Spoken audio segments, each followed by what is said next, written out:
Hello students, welcome to the lecture on Introduction to Globalization, and after this lecture we will be able to learn the following objectives: understand the concept of globalization, study the relation of globalization and international marketing, discuss the various marketing strategies, understand the market entry strategies, and study the marketing ethics. Let us start with our lecture. Globalization and economic liberalization, which have led to a marked shift in production to countries which have significant comparative advantage. These developments have been the major determinants in the rapid industrialization and economic growth of the ESCAP region. However, along with the new prosperity being enjoyed by individual countries comes a whole range of problems and issues which need to be dealt with urgently if development is to be sustained. One of the problems relates to the provision of adequate and efficient transport services to support the increasing level of trade. Traditionally, the supply of infrastructure has been the responsibility of governments. However, many governments now have difficulty in allocating adequate resources for the development of infrastructure, and a huge gap exists between infrastructure demand and available public sector financing resources. Additionally, poor performance of the public sector in supplying infrastructure services has compelled many developing countries to look for alternative ways to develop infrastructure. It is now generally agreed that under appropriate circumstances and with adequate support and control, commercialization and or private sector involvement can be a solution. Once upon a time in the faraway land of Wisconsin, there was a man with a vision. And that vision was to be able to produce mass amounts of widgets. I mean, lots and lots of widgets. And that visionary was Mr. Walter Winston Wink III. Thus, W Incorporated, or Wink, was born in a tiny town in the Upper Peninsula of Wisconsin. Its humble beginnings allowed the company to produce quality widgets to, well, Wisconsinians. Then Mr. Globalization came and immediately set up a meeting with Wink's CEO, Walter Wink. Well, it's nice to meet you, Mr. Azation. Walter, let's not be so formal. People call me Al. All right, Al, tell me a little bit about yourself. I'm a multi-dimensional set of social, economic, governmental, and communicative processes. I help remove barriers, encourage global movement, and promote connections between the local, that's you, and the distant, that's them. I'm a pretty big deal. People know me. The purpose of Wink changed dramatically after the appearance of Al. Before Al's emergence, Wink provided quality product to the good people of Wisconsin, and occasionally to Walter's cousin Eugene in Idaho. But now Wink is focused on innovation and providing its products and services to global markets and parts of Mars. Yes, Wink is a multinational corporation. Al? Al? Al? What's a multinational corporation? Well, it's a company with an established presence in both domestic and international markets that export or import merchandise or invest in international locations through joint ventures, contracts, and agreements. Basically, little Susie, it means that we are a company that sells widgets here and in Weizhou, China. Al, when I grow up, I want to make lots of neat widgets for Wink. Well, it's nice to have dreams, little Susie. So, after Al's arrival, Wink changed drastically. But Wink was not the only thing that changed. The company influenced its surroundings everywhere it went. Well, what exactly happened? Well, lots of things. Al's appearance allowed for many technological advances. These advantages raised the standard of living and made technology more affordable and easy to use by a larger amount of the population. Romeo, Romeo, wherefore art thou Romeo? However, people have become technologically dependent on all of the wonderful software Wink is producing. When a widget breaks, in some cases more time is spent fixing the device than the time it would have taken to manually do the actual task. First, you need to connect the thingamajig to the whatchamacallit, and then take that and wrap it 3 times around the whirligig and cut it in half and attach it to the left kajigger. I just want to bleep, read, bleep, hop on pop. I have to transfer your call. Oh, that little Susie, she's something else. Anyway, Al has also affected environmental issues. In general, environmental issues such as climate change and global warming affect the atmosphere negatively. As habitats decrease, the species' ability to adapt is also decreasing.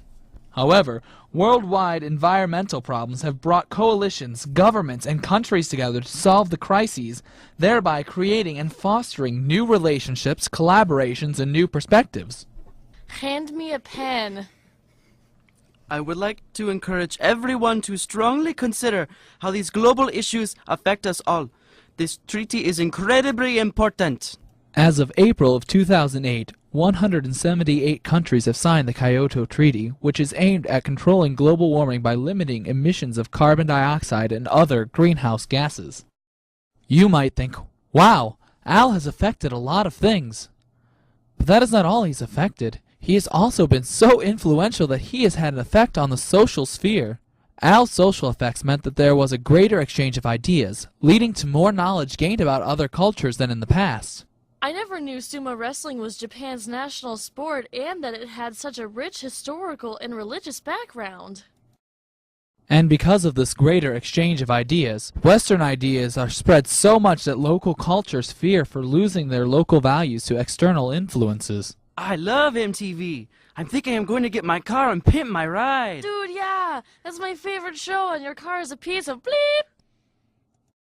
Now you've seen what Al is capable of. He can do this. And bring this.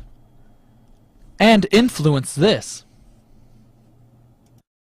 So, what do you think of Al? Would you invite Al over for your next company picnic? Okay, students, tell me what you really understand by the term globalization. Does anyone know this term? Globalization is a process that has been going on for the past 5,000 years, but it has significantly accelerated since the demolition of the Soviet Union in 1991. The many meanings of the word globalization have accumulated very rapidly, and recently the verb globalized was first attested by the Merriam-Webster dictionary in 1944. In considering the history of globalization, some authors focus on the events since the discovery of America in 1942, but most scholars and theorists concentrate on the much more recent past. Long before 1492, people began to link together disparate locations in the world into extensive system of communication, migration, and interconnection. This formation of interaction between the global and the local has been a central driving force in world history. Roughly, economic globalization means that world trade and financial markets are becoming more integrated. Globalization is an umbrella term and has some dimensions. It can be related to every field of daily life. For instance, a marketing staff versus an engineer could interpret globalization in different ways. Dimensions are as follows: economics, related to globalization and trade, money, corporation, banking, capital. Political, science, governance, wars, peace, egos, end goals, and regimes. Sociology, communities, conflict, classes, nations, agreements. Psychology, individuals as subjects and objects of global action. Anthropology, cultures overlapping, adapting, clashing, merging. Communication, information as knowledge and tools, internet.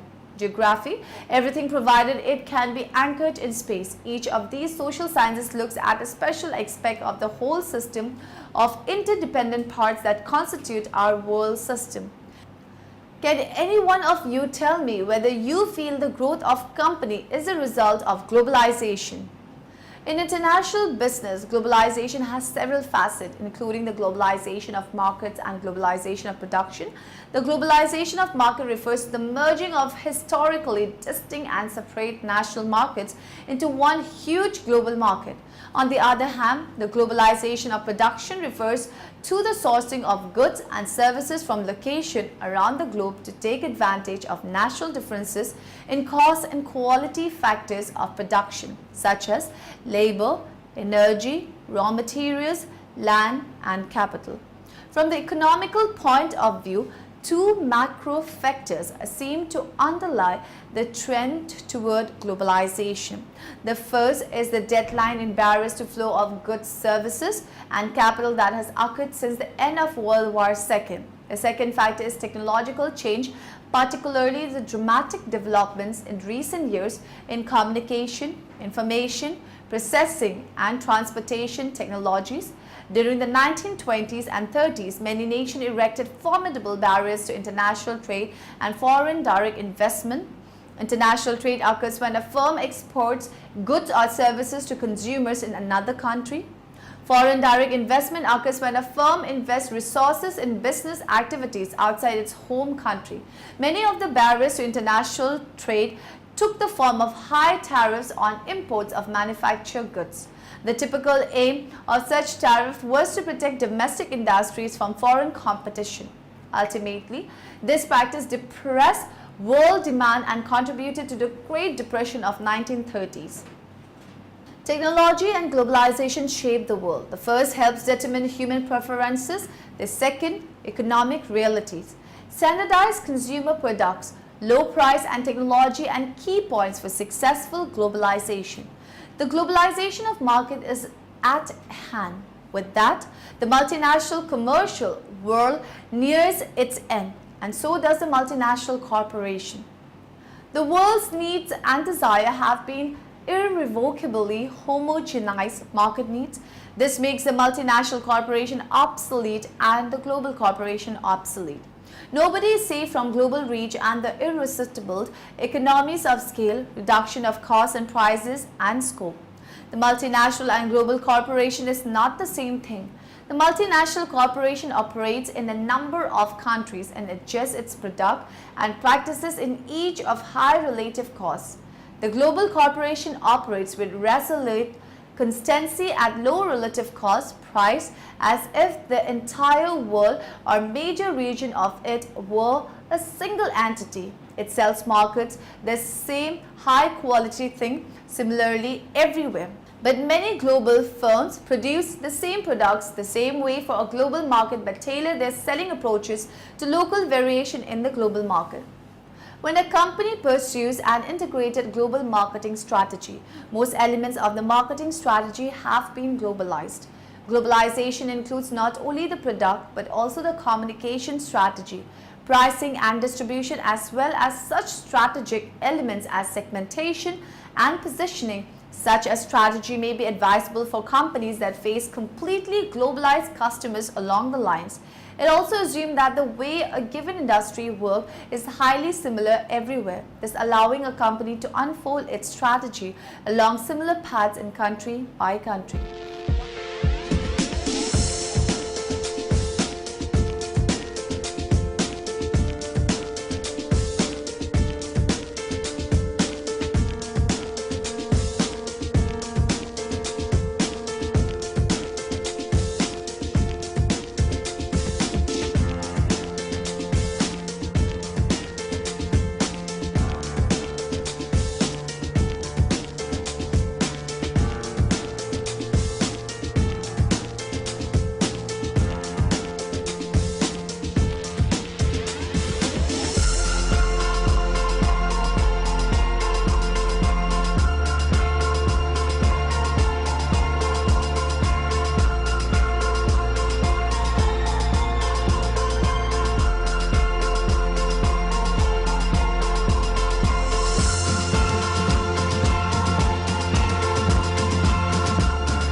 One company that fits the description of an integrated global marketing strategy to a large degree is Coca-Cola. That company has achieved a coherent, consistent and integrated global marketing strategy that covers almost all elements of its marketing program, from segmentation to positioning, branding, distribution, bottling, advertising and more.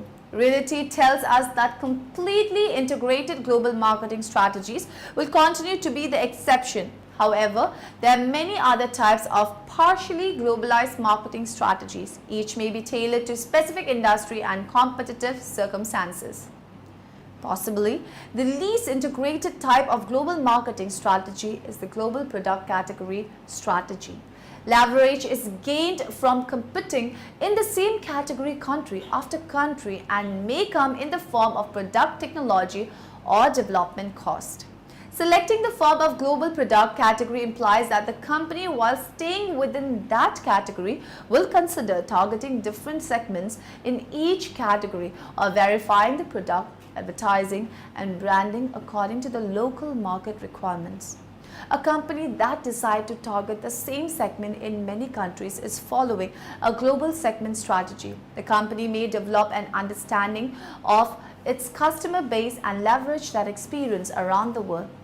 In both consumer and industrial industries, significant knowledge is accumulated when a company gains in-depth understanding of a niche or segment. A pure global segment strategy will even allow for different products, brands or advertising, although some standardization is expected. These strategies pursue globalization along individual marketing mix elements such as pricing, distribution, place, promotion, communication, or product.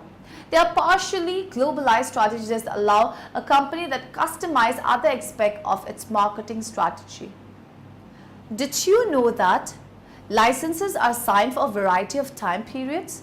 Depending on the investment needed to enter the market, the foreign licensee may insist on a longer licensing period to pay off the initial investment. Exporting represents the least commitment on the part of the firm entering a foreign market. Exporting to a foreign market is a strategy many companies follow for at least some of their markets. Since many countries do not offer a large enough opportunity to justify local production, exporting allows a company to centrally manufacture its products for several markets and therefore to obtain economies of sales. Furthermore, since exports add volume to an already existing production operation located elsewhere, the marginal profitability of such exports tends to be high. A firm has two basic options for carrying out its export operation. The form of exporting can be directly under the firm's control or indirect and outside the firm's control. It can be contact foreign market through a domestically located in the exporter's country of operation intermediary and approach called indirect exporting. Alternatively, it can use an intermediary located in the foreign market and approach termed direct exporting. Indirect exporting includes dealing through export management companies or foreign agents, merchants or distributors. Several types of intermediaries located in the domestic market are ready to exist, manufacturing, contacting international markets or buyers. The major advantage for managers using a domestic intermediary lies in that individuals' knowledge of foreign market conditions. Direct exporting includes setting up an export department within the firm or having the firm's sales force sell directly to foreign customer or marketing intermediaries. A company engages in direct exporting when it exports through intermediaries located in the foreign markets. Under direct exporting, an exporter must deal with a large number of foreign contacts, possibly one or more for each country the company plans to enter. Although a direct exporting operation requires a larger degree of expertise, this method of market entry does provide the company with a greater degree of control over its distribution channels than would indirect exporting. Many companies realize that to open a new market and serve local customer better, exporting into that market is not a sufficiently strong commitment to rely strong local presence. As a result, these companies look for ways to strengthen their base by entering into one of several ways to manufacture.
Licensing is similar to contract manufacturing, as a foreign licensee receives specification for producing products locally, but the licensor generally receives a set fee or royalty rather than finished products.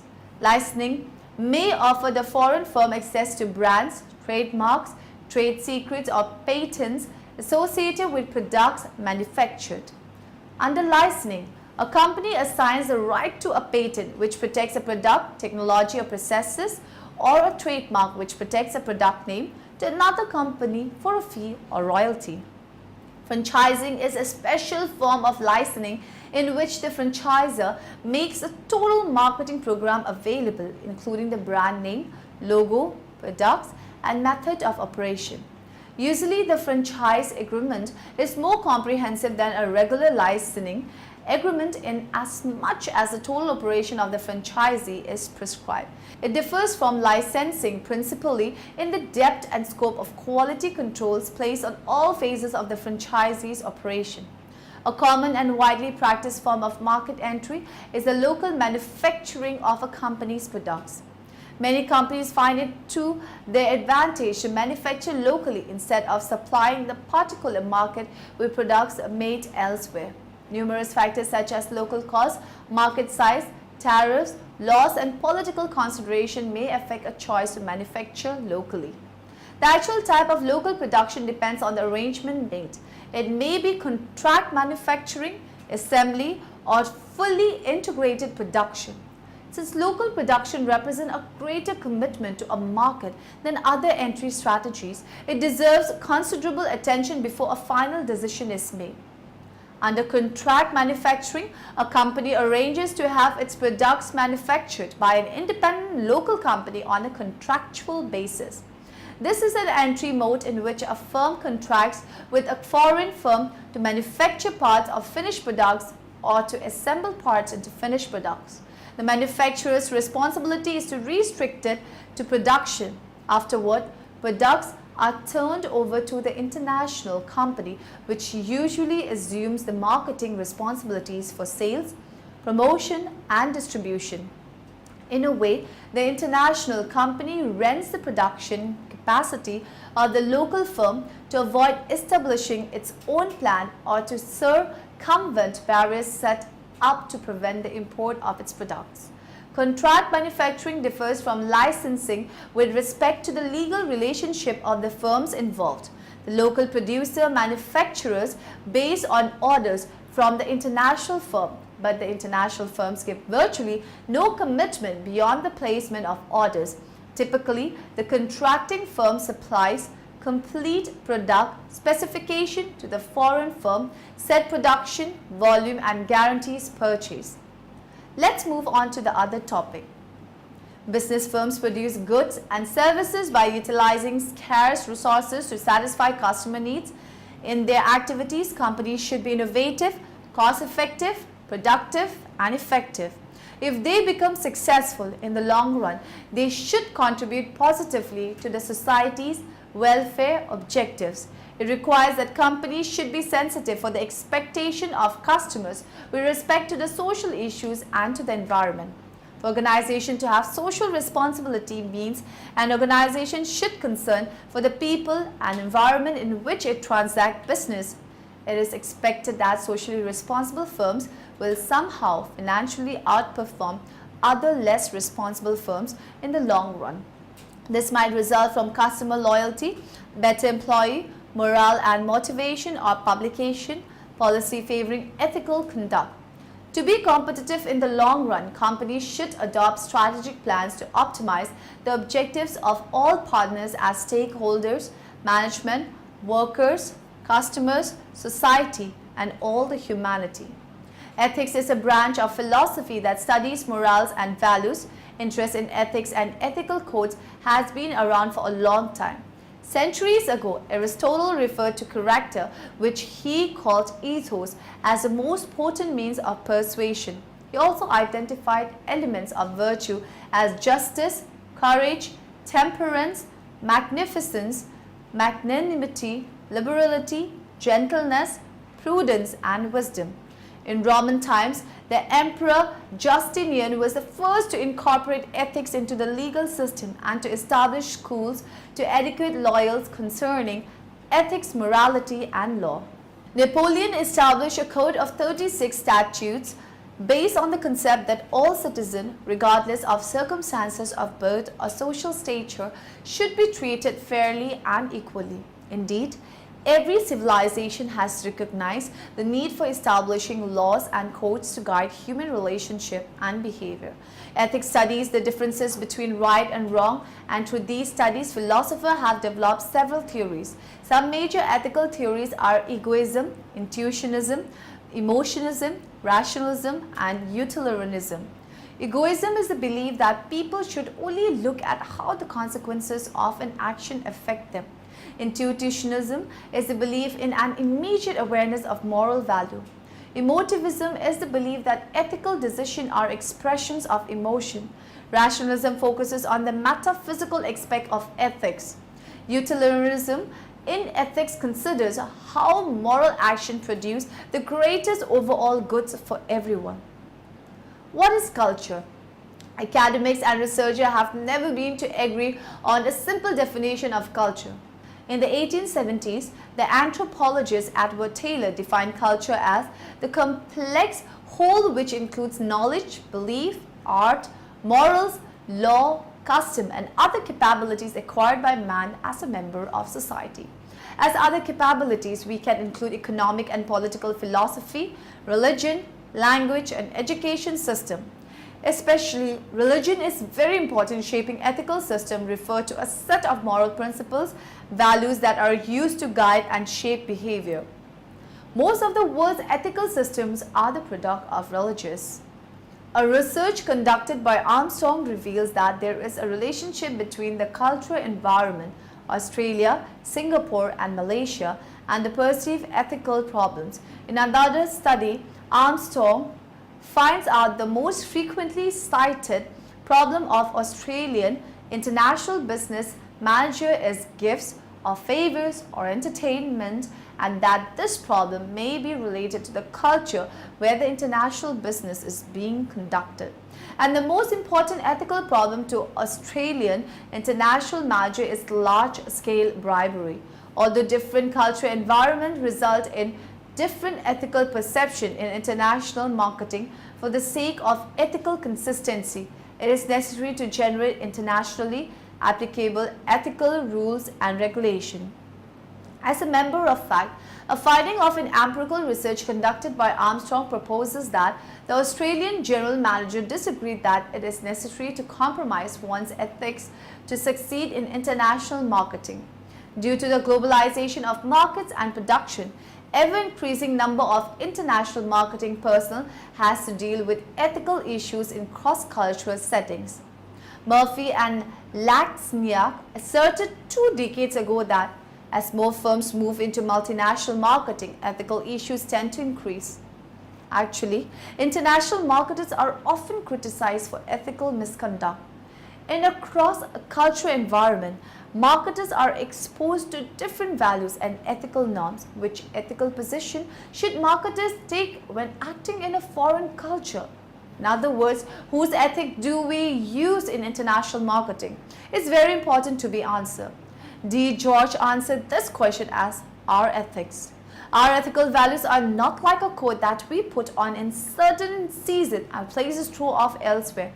We cannot leave our ethics behind as we venture around globe. We think we can, or if we have no ethics, then of course the question is beside the point. In international marketing, ethical decision-making process can be influenced by many ethical approaches. These approaches can be classified descriptive, prescriptive and communicative approach, and normative, prescriptive and descriptive, positive, theory of marketing, ethics approach.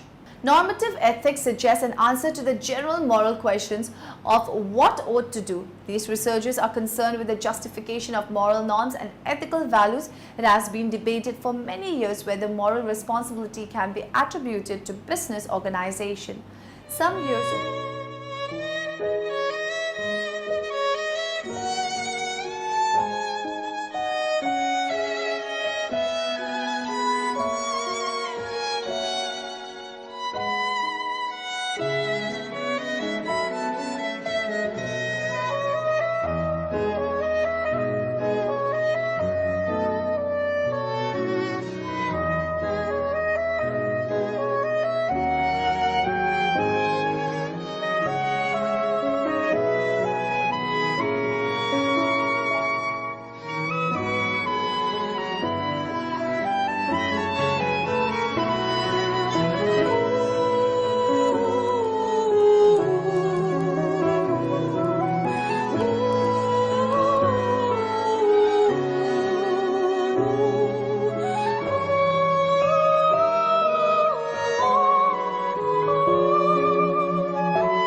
years ago, ethics have nothing to do with international business.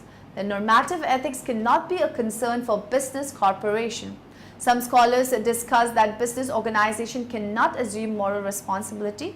Only individuals acting on behalf of the corporation are morally motivated, have intentions, and can be held accountable. On the other hand, some scholars argue that some aspects of the organization are not reconcilable with moral responsibility. Organizations serve a purpose and in that sense are not entirely autonomous. Organizations can never end in themselves. They have been created for a specific purpose. Now in the end, let us summarize what we have learned in this lecture. Globalization, concept, philosophy, history and many definitions by researchers. Importance of market strategies, various strategies of MNCs, market entry strategies, various ways to enter and establish market ethics that must be followed to progress in global market.